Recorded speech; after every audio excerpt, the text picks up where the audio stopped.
So let me introduce our next speaker, dear friends. It's Kalpana Ramesh ji. Founder of the Rainwater Project, Kalpana Ramesh ma'am is fondly called the water warrior. She is an environmentalist advocating water conservation and restoration. Her current startup, the Rainwater Project, provides sustainable integrated water management solutions in public and private sectors, along with lake and well restoration and conservation. Kalpana ji is one of the 7 women honored on Women's Day to take over the Prime Minister's social media handle for a cause. Friends, I hope you're as excited as I am.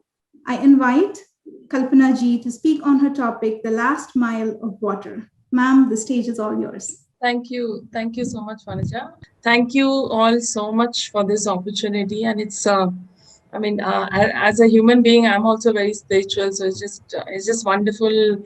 The flow of these events today and this, it's been like really nice to start off with a meditation and all. I really believe in these good energies that stay with us. The topic for today, I want to call it the last mile for water, because literally we are actually traveling the last mile for water. And the future of all of us depends on how we have managed our resources. But I want to tell you that today I'm called a water warrior, but earlier I was not.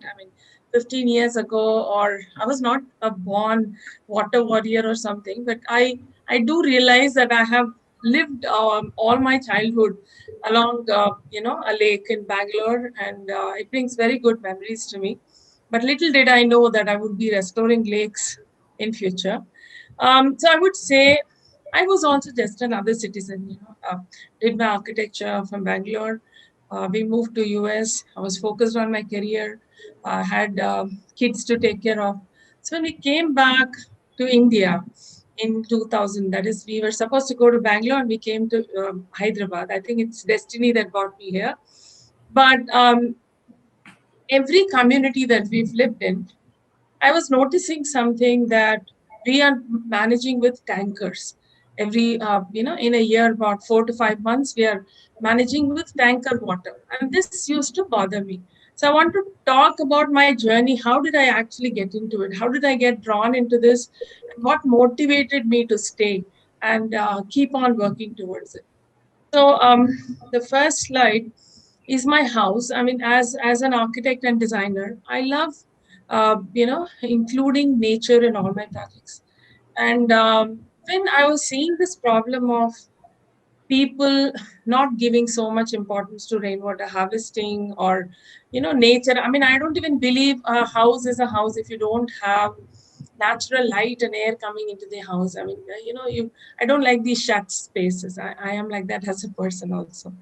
So when I was thinking about these tankers, and I was very bothered because, so basically, me and my husband, when we moved back from US, we wanted to bring both our parents together to stay with us. So in Hyderabad, we were 8 of us, 2 kids, us, and 4 of our parents. So I was really, really bothered about this tanker water. I went into even testing. I don't know how many of you here have tested tanker water. I have done it multiple times. And I knew it is not the cleanest of water. It used to bother me. So we became part of committees in various communities to convince them, okay, let us look at another option other than being tanker dependent. Can we explore rainwater harvesting? Can we? But I honestly didn't think, people thought that much. Some people understood, but then they didn't think it's priority. They always put it aside and said that, this is not something we want to do now. Then while doing this, and finally I said, in our own house, when we build a house in Hyderabad, we should make it tanker free. And I don't know if I will still achieve that. You see the courtyard in the picture, the entire courtyard is actually a rainwater harvesting sump. This is something we planned when we built this house about 11 years ago.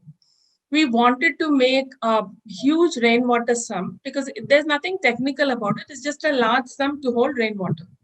And because we wanted to store it over a few months, we passed it through a coal and sand filter. We made a 6x4 coal and sand filter, and then we used to. And this started taking care of our needs and became like the water bank for us.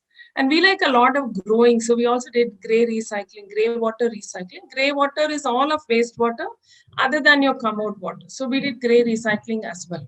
So we saw that the dependability on the municipal water was reducing, and we in that colony didn't need a single tanker. That was first year. So we were crossing our fingers, and year after year, I saw that our dependability on tankers isn't there. Slowly, we started working on the community we lived in, and that also we made it tanker free by doing phase wise interventions. We were part of the committee again to make this happen. So we did that. And last 6.5 years, as a community, we don't buy common tankers. As a community, we used to buy common tankers and distribute. So my urge to become a tanker-free home was sorted. And I knew that it actually worked. While I wanted to take this to different communities, I also used to run a design studio. So I took it to various clients of mine. So it could be factories, it could be institutions, it could be homes, residential homes. It was various places that I could take it to. And there were success stories building in all these places. So that's the first thing I could do. Another thing I could do was with my design studio, I started doing innovative rainwater harvesting methods in very urban challenging spaces. Since we come from a design background, we understand the building typologies very well. We understand the challenges with buildings. So we know where you should do so that you don't cause seepage into the building. What are footings and how far should you be from the footings, and what kind of waterproofing needs to be done if you're closer to the footings.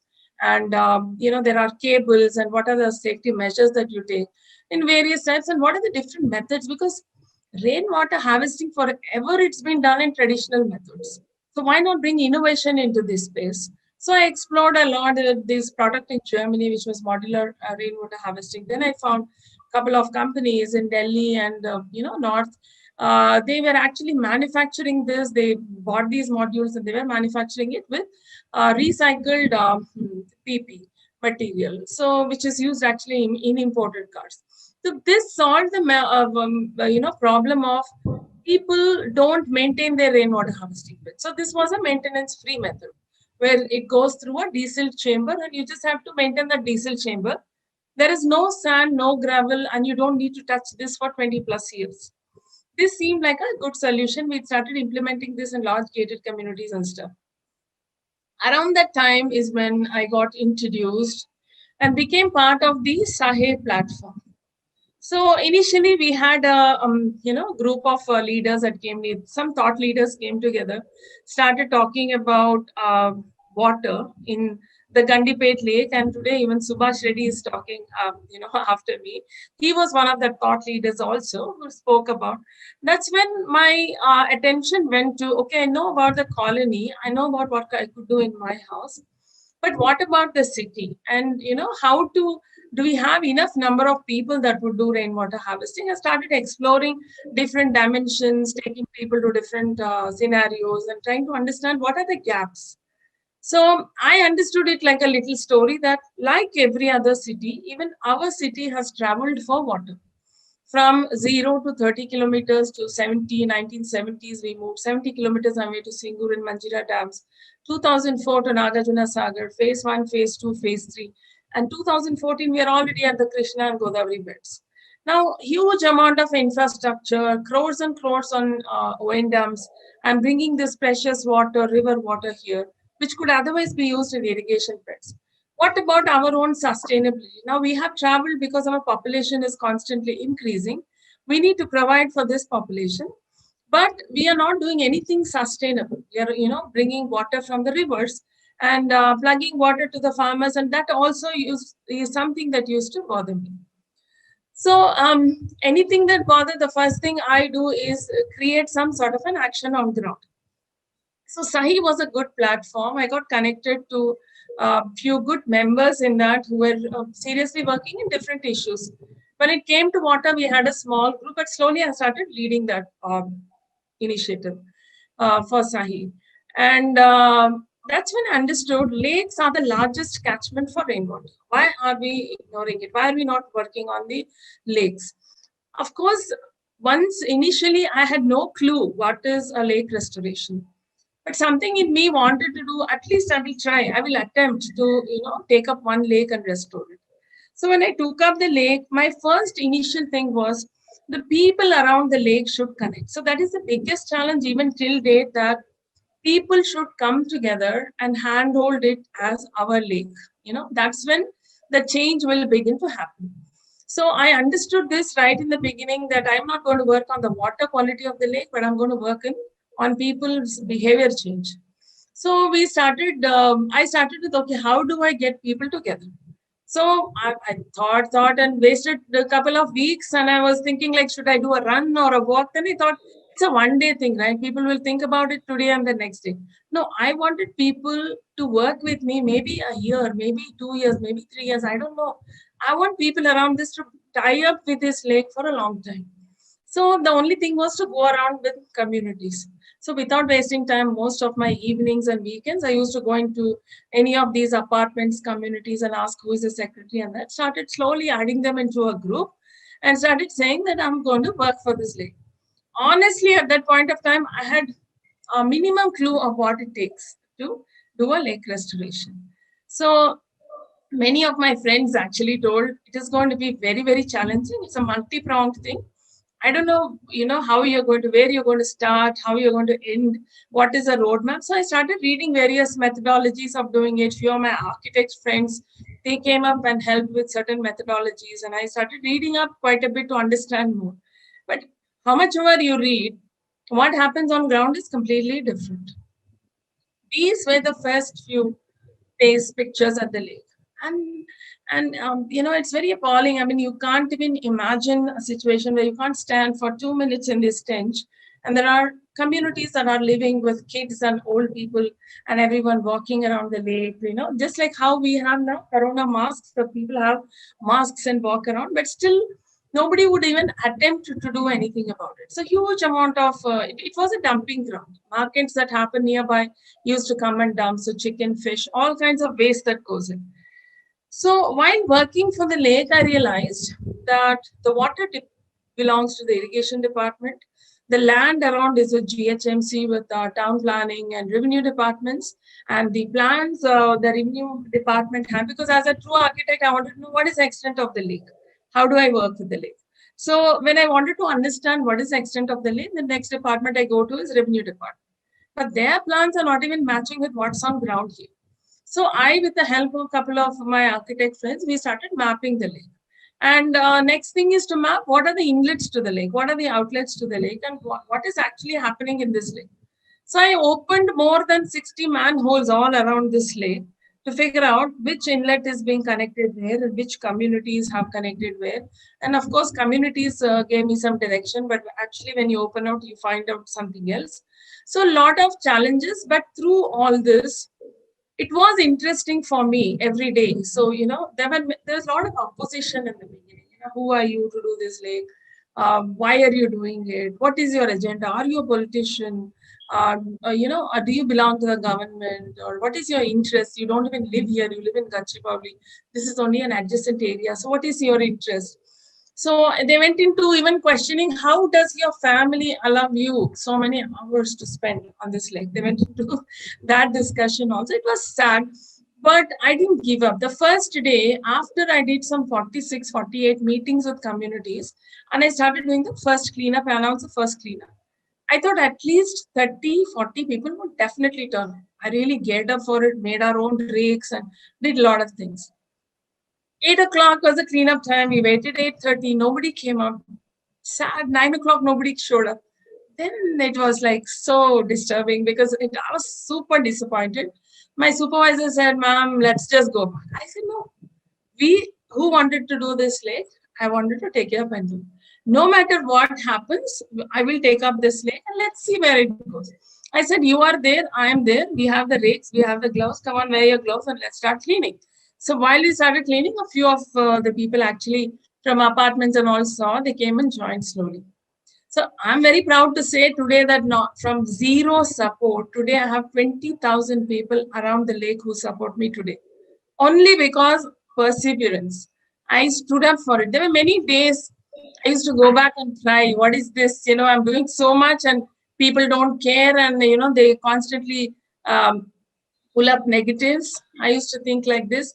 But the next day I used to ask myself this question: if I don't go there, is there anybody else who's going to take up this lake? The answer is always no. Then I said, okay, there's no choice, but you have to go and pick it up and do. So I used to self motivate, do a lot of self talk, and I was pushing myself, but I knew that I can make this happen. So once we started doing a lot of cleanups, you see on the left hand side, I got a lot of communities around to remove sewage out of the lake. So in that decentralized manner, instantly we were able to see a change in the lake. 25-30% of the pollution is out of the lake. And this took a lot of efforts. And though you just see a few pictures here, it took 6-8 months. I was battling with their builders, to come back and do it because they were not really willing to put the money. Later on, talking to them, see, it's your health. Your builder is left, but it's your health. If you pull out this sewage out of the lake, you will be. Of course, the government added more sewage and they made it more challenging. I figured out solutions for that also later. While doing all this, one thing I learned was I should not give a plan to people. I should understand what do they want. This took a long time for me to understand, but actually that was the right way to work. I need to know what is the understanding they have of the lake. And I have to start from point A for them. I mean, I cannot go with these fancy plans and say, let's do this and let's do that. So they're not connecting, right? So it took some time for me to understand how to work with people. This was the first time I was working in a public arena with people. First time I'm facing people. First time I'm listening to all the things that they are saying. Also praise, but a lot of negativity is coming. So in my sense, I understood in a group of people, 80% of the people will not react to anything. 20% will react, but there'll be only 2% who are negative. If you work on this 2%, you have won the entire 100%. So this is also something I learned in this journey, and that actually works, and you cannot battle with everybody, but find out who is the person that is not convinced with this idea. Who is the person that you need to convince? So I went slowly. I never confronted. I went step by step, took everything, stood the wind, but, made it happen. We did interesting cleanups like kayaking and cleanups because cleanup is not a great, happy thing to do. So we did, a lot of interesting things like that. So while I'm working on this, while I'm doing a lot of rainwater harvesting thing, while I'm doing this, I started understanding the gaps for rainwater harvesting. I understood that if we organically work and make everyone start doing rainwater harvesting or go lake by lake or well by well, it is going to take ages and we don't have this kind of time. So it's high time that from doing this piecemeal job, let's see what we can do at a citywide, in a citywide approach, what can happen. That's when I dwelled deeper and started looking at what's ahead of us. So this is 2020 and you can see in 2050, the kind of development that's going to be catapulting, right? You can see how much more. And the population is increasing by 50%. So where is the water? Where is the sustainability? How smart are we? And you see the dark portion, that's our city, most of it is overmined for water. And you see depleting bore wells and you have urban floods. That means we are, in summers, we are buying tankers, and in the rainy season, we are battling floods. That means there's something not right. The first thing is, of course, more than 50% of our cities are not permeable. What is called a natural recharge is not happening. You have to resort to something called artificial recharge. But we are not making something happen right here, and we are not managing our water resources right. This is something that was clearly understood. We did a small case study of Madhapur. Most of you might know if you live in Hyderabad. Madhapur is kind of the central business district in Hyderabad. So if you see all the rooftops, we actually mapped all the rooftops. And if you calculate the amount of water that can be collected over annually, this is enough to take care of that population of Madhapur for your basic needs. But Madhapur alone spends 20 plus crores. 3 crores, it's only government tankers. Government actually earns out of tankers here.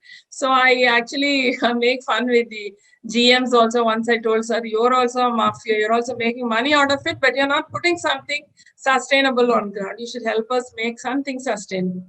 So really, how smart are we? This question keeps coming up. We talk about smart cities, but how smart are we? So what I did, there is this Barcelona super block model. I don't know if you've heard of it. They solved their traffic issue by creating a replicable block model.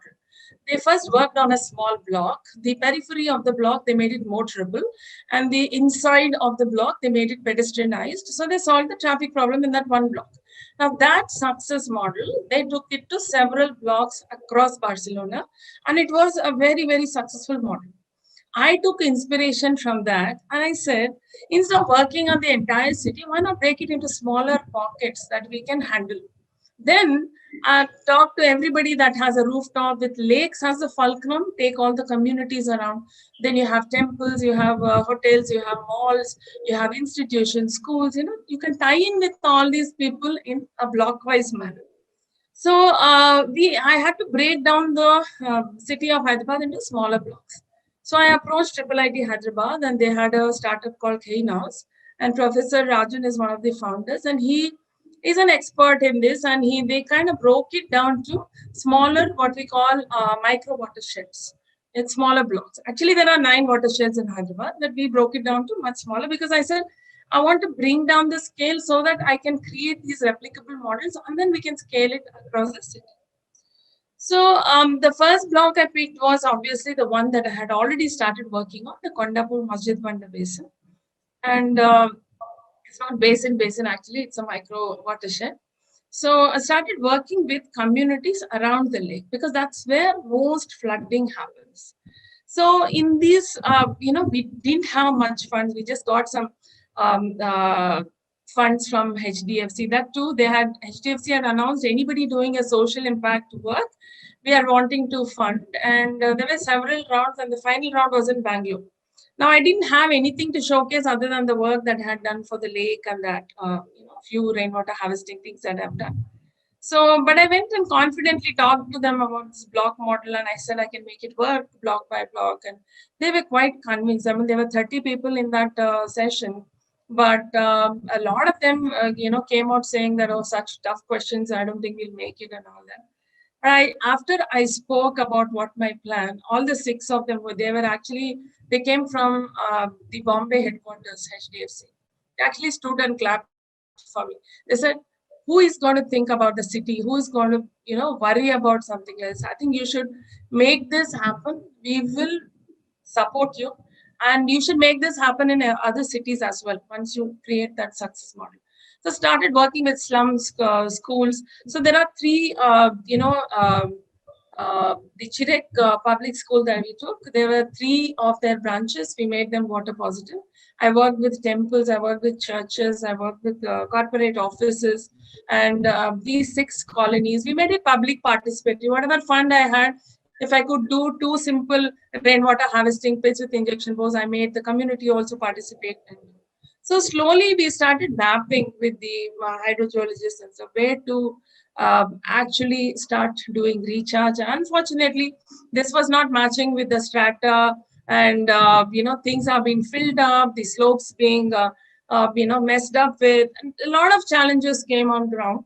But we somehow were able to do about 30 to 35 injection bores, including what communities have done.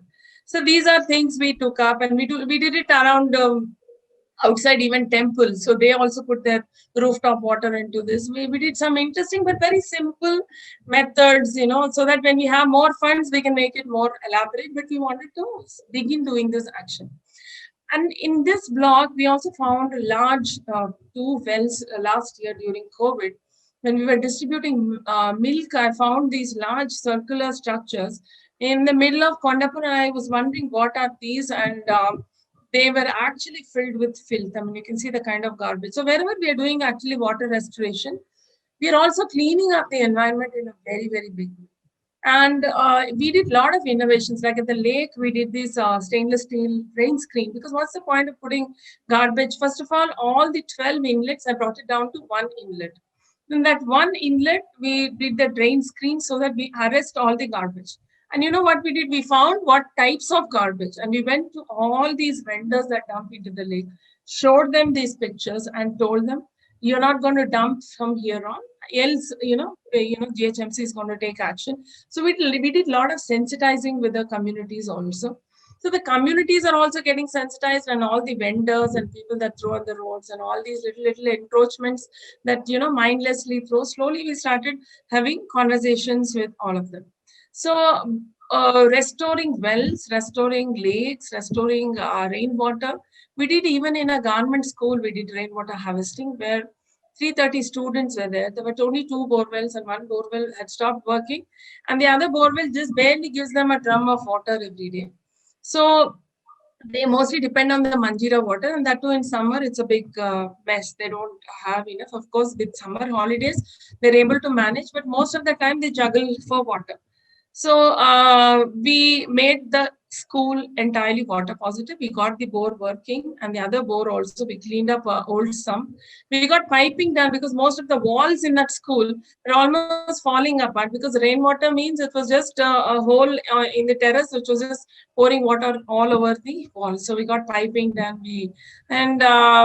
So we made schools also water positive. So that is another initiative we wanted to take up with schools, institutions, and that. So this is the first block, which is about 10 square kilometers. We haven't even, not even reached, maybe 50% also of this block. But we've created a buzz. We've created an impact, and many people, colony presidents, have called us this year saying that we have enough water on the borewells. Especially in one president called and told us the injection bore that you've done right next to the community. There was a bore that was hardly working for so many years, and now it is giving more than 2 lakh liters water a year, a day. And he actually took me and showed me also. We have some videos also about that. So these are all happy things, to be able to connect with people on ground and bringing back birds to the lake and see how the lake was and see how the lake is today.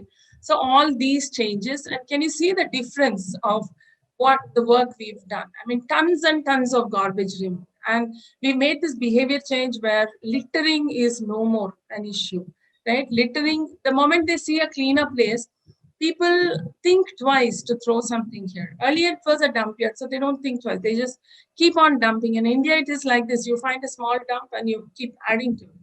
So we also supported a lot of people through the pandemic. We don't need skilled labor. We only need skilled people and geologists and watershed analysts to create that plan. But on the ground, we can just train these people who come, normal laborers, and get them to work. So through the pandemic, what if we can pay like 700 or 800 rupees to them, we were supporting paying them for 1,000 rupees to them. So they were also happy, and we were able to give them the work. And it was nice involving like hundreds of people for all our projects. And all the projects, what we did, wherever we do water restoration projects, we also wanted to create interesting public spaces out of it, because interesting public spaces makes it feasible for people not to make it again litter points, right? They see a new concept emerging. They see that connection. Okay, there's something interesting happening here. So that we started creating that connect with water. And we had a lot of encouraging results in this super block. A lot of schools came forward. Temples, a lot of trusts, actually, temple trusts, called their donors and asked them to do rainwater harvesting. That was very, very interesting. And of course, the president's, encouragement last year on Women's Day was such a huge encouragement. Now I'm connected to the Jal Ministry, and I'm also connected to various water warriors across the country, right from Chhattisgarh to Thiruvananthapuram to, Calcutta to Gujarat. So it's very, very interesting, and it has really gone into a different direction. And my campaign for Blue Hyderabad last year was launched on the Jal Ministry platform, which again was a huge encouragement. They said, like, we want to encourage your efforts, taking forward and setting an example that, it's not that women can't do anything. If we want to, if we can think, we can. Because honestly, in this line of water journey, I haven't found another woman who's taking a lead. I want to change that scenario, actually. Because if we really put our minds and hearts, we can become the change, and we can handhold many other men who are working towards in this direction. And a lot of women should come forward, I think, because they're really bothered about the kids' health. They're bothered about the environment. They're bothered about diseases. They want to give good nutrition, good water. So I think if we get a lot of awareness, we can also bring a lot of women into this. But it was really encouraging right from the national level to the state level. We are also working with the government right now, with the principal secretary environment and the groundwater department, to see what all innovation that we can bring for all these problems that we see year after year under the flyovers. What kind of rainwater harvesting methods that we can do that needs very less maintenance, but maybe we can store and reuse. So there's a lot of study the groundwater department is doing, and they've come up with a report. And we are also restoring the heritage step wells. We've taken that each block plan. We are identifying wells in those blocks and trying to restore. So the well I told, which we restored through COVID last year, it stores about 1.3 million liters every time it rains and it floods, and it has taken in more than 25 lakh liters water in that well. So it was a good example of showcasing in a case of urban flood, these wells are wonderful connecting points, right? All it needs is, we need to desalt it in a certain way and clean water. Of course, you need to do ethical recharge. You cannot put sewage into these wells. That is one thing you have to be really mindful of, which is why I believe working in internal roads in the colonies where there's only clean water.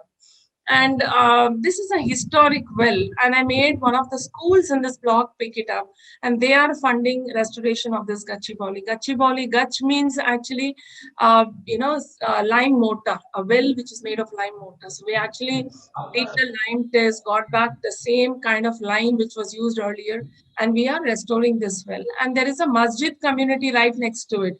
So talking to the masjid community, that was an interesting thing for me, because I've never met anybody in a masjid or or talk to them. I said, like, this well needs to be restored and it belongs to the masjid. Get permissions, and I need to talk, but very good interactions, very beautiful interactions. Now we are connecting the masjid rooftop water, and there's a small madrasa next to the masjid. We're connecting these rooftop waters to this well, so that wells are a good connect to the shallow aquifers, and this can help restore the water all around also. And we're also working with slums. You see a lot of, on lake beds, you find slums, and you find this huge swamp and, dumping of garbage, and a lot of things happen here. So particularly this slum, the Gopi Chervu, what we call, it's opposite the HCU. And I'm working with almost 3-4 slums here.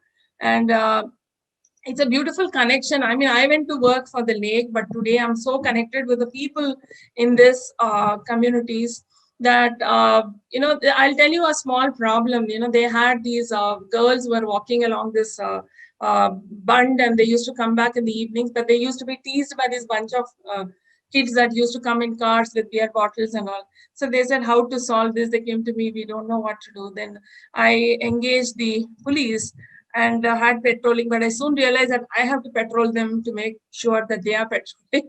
So then I came up with this bright idea of, okay, if I put bright lights here, maybe this will solve the problem. So 2 months I rallied with the government, the EE departments, and finally got 2 bright street lights. And true to that, nobody started, coming back to the bund. It was like, bright lights there. And these children actually enjoy that place. So recreating these retention ponds and things like that, where there are no, every year they have dengue deaths. So these are things that we need to solve for them, for the environment.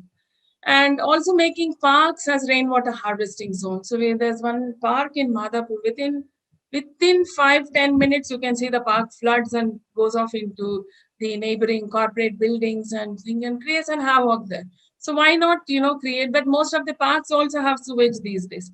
So that's another battle. You have to first erase the sewage and then start doing rainwater harvesting. So this is another plan we had given the commissioner GHMC. And also the well that we restored, there used to be something called a smaller well. It's called the Pillabavi earlier. So when the large well dries up, they used to go deeper in the smaller well to fetch water. So that had actually crusted and it was of no use. So we created a small amphitheater there, thinking that, by the well, you will have some sort of a cultural space that we can create. I also believe in talking to a lot of youngsters. I mean, they need to be connected to water. They cannot be cushioned and not understanding what's happening around them.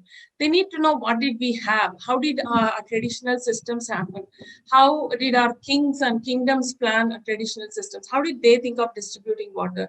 What were their methods? And what is it today? And where are we heading? So actually like taking them to these old step wells and have a chat with them there. So a lot of questions come up, a lot of interactions, and they're really nice. And I even like to take corporate employees instead of sitting and talking like a monologue. Taking them to these places is a lot of awareness. Actually, it builds so much awareness that they wouldn't have imagined that such a thing even exists. Can you imagine that large step well that you see?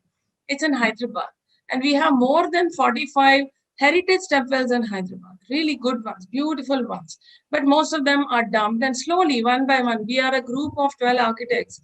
There's a forum called Hyderabad Design Forum under Dr. Yashwant Ramurthy. He is a very senior architect. He is guiding us, and we are coming up with a book documenting lost temples. Our idea to document is to highlight it and bring it to the people, and I want to go the next step and also see what we can do to conserve wells. So this year through pandemic, we have conserved three wells.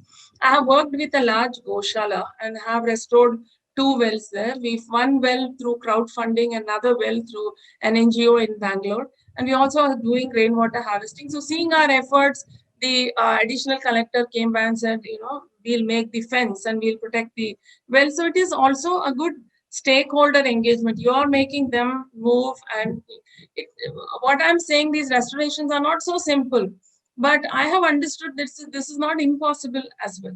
If you connect communities and make it happen, you can definitely make it happen. And also training plumbers, they can make a livelihood out of rainwater harvesting. They can become ambassadors for the cause. So there are several trainings in smaller communities that we do so that they empower. See, I didn't know anything. I learned in the journey. I understood how people do. I understood how things can work for the lake and how rainwater harvesting happens. But that was easier for me to pick because I also come from an architecture background. So it was easier for me to understand and create these systems. Yeah, I just want to say one thing, that embracing each challenge that came to me, I only saw opportunities, and even today I see only opportunities in challenges. And if you walk away from these challenges, I don't think you will even see the joy of achieving something. So, I always embrace the challenge, and I see positivity in everything, and I see opportunities everywhere.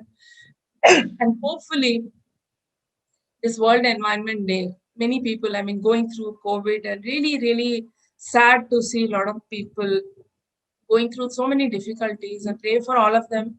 But I also think many of us should open our eyes to something called nature around us. Many people don't even believe we are part of the environment. So starting off as an individual with a goal to become a tanker-free home, I'm able to come this far.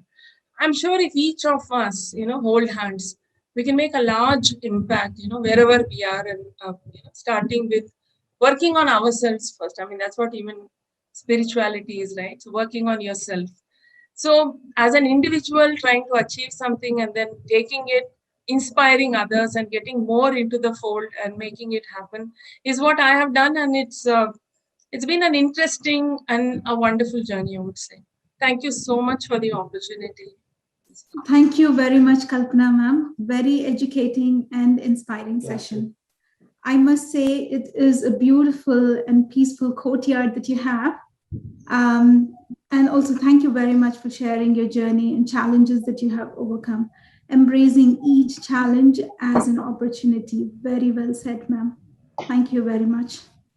Yes, I am a Hyderabadi, and to see so much work being done in Hyderabad, it gives me immense pleasure. Thank you so much. Thank We you. take inspiration from you. Please visit our Kartal center sometime. I will. We also made a lot of water harvesting there in our Kartal center. Oh, very nice. Really nice. Because I always felt like this one temple that we had picked up and done, many people that walk into the temple actually look at it, it's right there in the beginning. So I want to actually put up a board with the drawing and how rainwater is getting harvested there. So they actually stop by and try to understand what is being done. So I think institutions like this, and in religious institutions also, can play a huge role, because thousands of people visit these centers, and if they can become examples, I think many people are there to follow these. Water revolution is very important, and you are really a great water warrior. Thank you so much. I want to also tell one challenge I went through. See, while I was working for the lake, suddenly one new builder, while we were 2 years, 2.5 years, we worked so hard. And one new builder, he actually put a sewage line into the lake. People were very hush-hush because it was a very politically backed up something. So he had the right, he wanted to do whatever, and he thought nobody can object him. So I went to GHMC and immediately we took people and went to the lake and all. But I'm seeing that they're not acting. Like none of the commissioners, usually they respond and nobody is responding. So I quickly understood it's a political system. Now I had to choose whether I go and sit and negotiate with a politician who is supporting something wrong, or do I find out of the box. So that's where my designer mind helps. The designer always thinks out of the box. What I did, I went and understood what is the building used for. It was getting ready for OYO rooms. So what I did, I wrote an email to the OYO founder in Delhi, Ritesh Agarwal. I said, see, I'm working on this lake. Can you be a responsible startup and help me? So the next day he connected me to the Telangana OYO head, and he made him talk to the builder, and he said, if you do illegal drain for this building, we will revoke the agreement. We will not go with the agreement for your building. Within 3 days, I was able to remove that entire line, sewage line out of the lake. So I didn't have to touch the builder. I didn't go to the politician. I didn't do any of this, but I solved my problem. So I think today we have to also think differently. The same solutions may not work for the same problems. We have to think a little differently and we can solve the problem. And if we handhold everybody around us, it's such a beautiful world, actually. Chandra, how is this great master? So absolutely wonderful to hear Kalpana ji. I mean, you always said we have to initiate. Kalpana ji, Patriji always said we have to initiate. We make an intent and start, and then use the second word, perseverance. That's it. So you start and then perseverance is there, then it grows, and naturally, because where you place your attention, there the energy flows, it has to grow. But you have been doing, because the perseverance in there is where a lot of people give up, a lot of us give up in halfway through. And it feels great to see the way that you are making a difference. And we are in our own way being part of, we are part of it in many ways, in recharging, making sure that most of the pyramid centers and wherever that we're able to getting them, definitely a lot of nature cover, and then water preservation slowly, right, in many places. So this is great, sir. And also in last year's flood, just before the floods, we thought the rains are over and we planted 600 trees. 1 acre of the lake was released for the lake. I mean, we've been fighting for that land, and finally 1 acre we got back to the lake and we planted 600 trees. Just after we planted, not even a month or so, and this huge flood came. I was crossing my fingers, find its native trees, so it should last, and I don't want even one tree to die through the flood. Literally, it just the lake breached. So I was just praying and praying. Today, I'm happy to tell you, 590 trees have survived. It's I think a strong intent also. Something worked there. I don't know what worked, but it's such a happy thing to go and see now 4 feet, 5 feet, trees along the lake, and it's a beautiful forest that is coming up. And birds, I brought birds back to the lake. So that is, in bigger lakes, you don't find migratory birds, but I found migratory birds in our little lake that I restored. So bringing back to the lake. So I don't care if people praise or not, the nature is responding. So that's such a beautiful energy that brings in you, that you can see nature responding. You can see these trees so beautifully growing there, and you see so many birds coming back. So I think that's the biggest win in this whole journey. Yes, in your comment that if we don't solve, who will solve? I think this is a beautiful inspiration. That if we don't do it, who will do it? And we have to step up and then do. And then you also mentioned I'm bent on solving my problems, not pointing to things. So there's more solution oriented then. So I think these are all great things that we learn from you, Kalpana ji. And then I'm sure you could be an ambassador of this to the SWAG too, as PSS movement has huge amount of meditators, and we could take a direction in many ways to wherever that we can implement. Some of those can be implemented to projects. Thank you. Thank you all so much. Namaste. Madam, these are flowers for you. Thank you so much. I'll receive it. Yeah.